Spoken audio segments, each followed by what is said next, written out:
Kwa majina naitwa huko Victor Moi. Kwetu tuko wawili vijana. Mimi nilikuwa nasoma shule ya msingi ya Tapaka. Nilikuwa napitia magumu. Mamangu sikuwa namjua. Aliendanga kitambo na babangu anakunywa pombe. Nilisoma lakini hatukuwa na mahali hata pa kulala. Hatukuwa tunakula chakula. Sikuwa na uniform. Nikapitia hivyo. Nikakuja kufanya mtihani. Mungu akanibariki nikapata hiyo marks. Sasa imefikia babangu ameniambia hana pesa ya kwenda shule. Sasa tumeteseka hivyo, amesema hata nipeleka shule nitakaa hapo nyumbani. Siendi kama nitaenda shule. Ningeomba msaada, wahisani wema wanisaidie niende shule.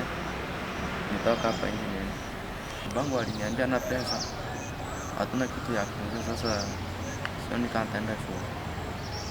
Somo kwa tunatumia tu hita ya mafuta. Siku zingine sikuwa nasoma.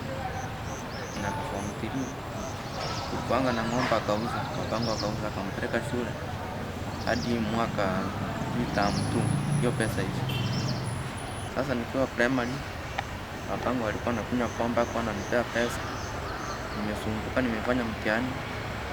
Baada ameniambia nipeleke shule hana pesa. Kazi yake ni kunywa pombe. Mamangu simjui. Aliendanga kitambo.